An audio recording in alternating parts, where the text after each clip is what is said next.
I'm making my lunch fried rice.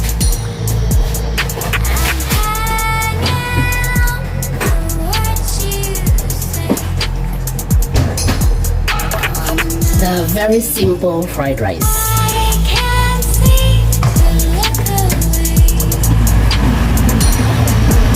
So, lalagyan natin yung garlic. And then, ang onion.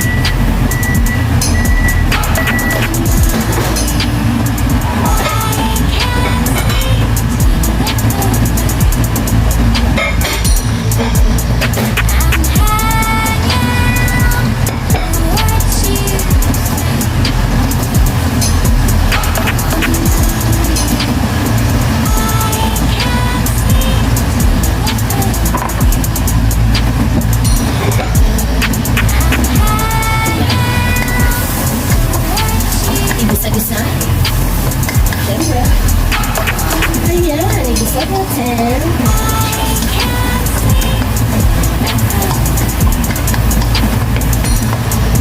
Lalagay na natin yung mix dito.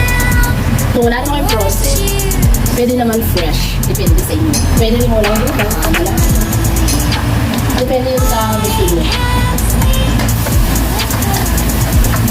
Sa akin, konti lang nilalagay. Ayoko rin ang mga aking gulay.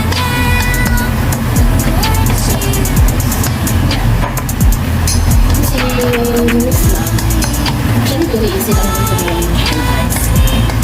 Wala lang. Nakita ko lang. Bakit ba? Para may maikling niya. Ganito lang yung mga ang ilalagay ko is bakwa. I don't know if you're familiar sa bakwa. Pero ito yung parang ano, yung parang tusino siya. Pero hindi siya tusino. Hindi ko alam kung ano other name nito.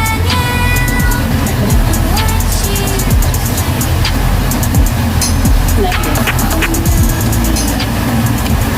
Bakwa.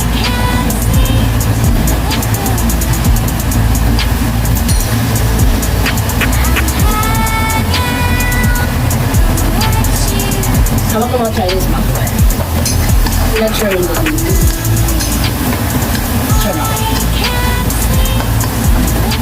Actually, biyanin siya sa freezer. Yung freezer ko siya kasi na-Chinese New Year pa yun. So, hindi namin maubos. Hindi siya nakakakain. So, kaysa naman, di ba, masayang. So, pwede mo siyang ilagay sa freezer. Tapos, kuha ka lang kung kailan mo gusto. Magagamitin mo, kalimang, kaya nito, ihahalo mo sa fried rice. So, hindi pa naman luto yung gulay. So, i-mix lang natin siya. Huwag naman yung overmix na nakakapit. Nakakangalay sa kamay, sa kakamix, mix. Diba? Sige tamad ako mag-isip kung ano lulutuin ko for my lunch. So, the simple and easy way. Actually, hindi naman easy way ang paggawa ng fried rice. Kasi wala na rin naman. Kung magagayat ka pa ng gulay, diba?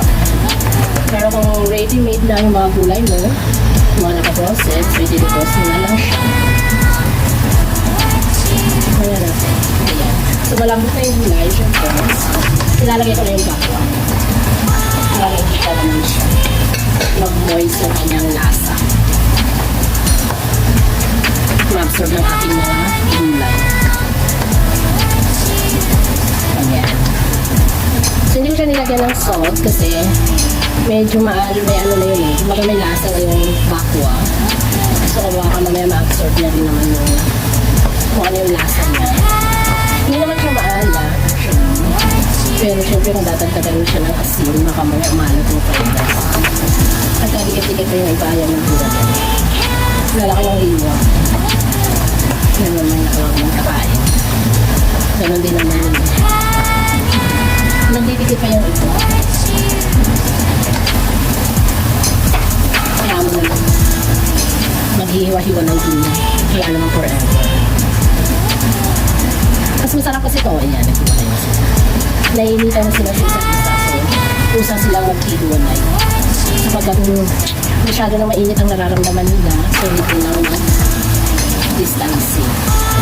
Ngayon, ay napaka-high ng aking fire. Sa fire, inaan ko ng konti. Kasi mukhang nagtutoast ng aking bakwa. So, ilalagay na natin ang rice. Ito yung rice ko. Left ko. Ubusin ko na. Ayoko nang magtira. Kasi yung mga tira-tira dyan, baka makuha ko yun. So, ito yung natin dyan.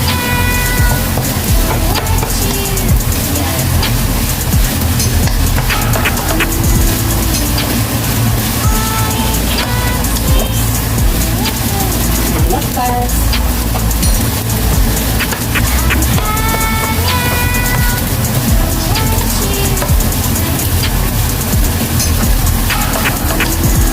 Maputi yung aking rice. So, syempre,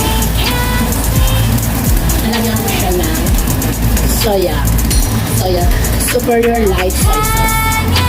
Abito mo dito. Baka mamamaas. Para na makakuha ng konting kumayang. Kasi yung rice ko so bland. So, ayan na. May pang ano ka na. Good for 2 persons kung malakas kumain. Pero kung mga konti na kumain, 2 for 3 persons ako.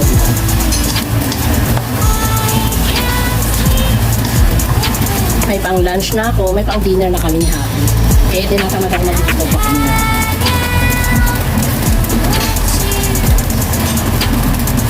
So for sure, maghahanap yun ng may sabaw. So, no choice, magluluto ako ng may sabaw.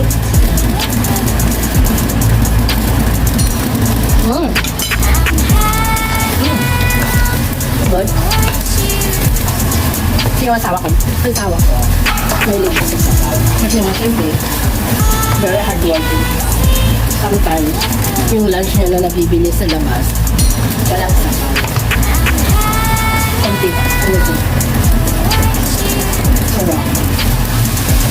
Mukhang konti lang itong makikita. Ganun ako yung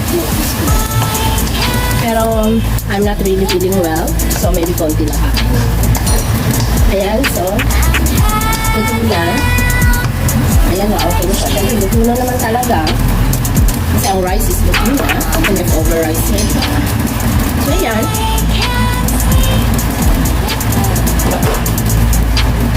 Pwede mo siyang kainin with pickles. So, may mga pickles kayo like green chili or any kinds of pickles.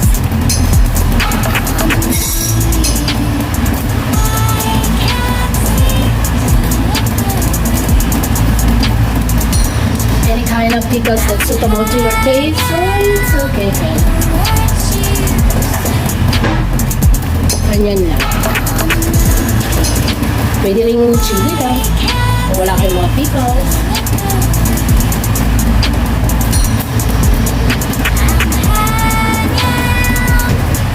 Kinakailan mo siya with green chili like this, that pickles.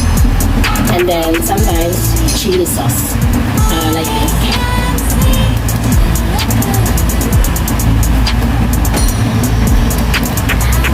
This kind of red chili.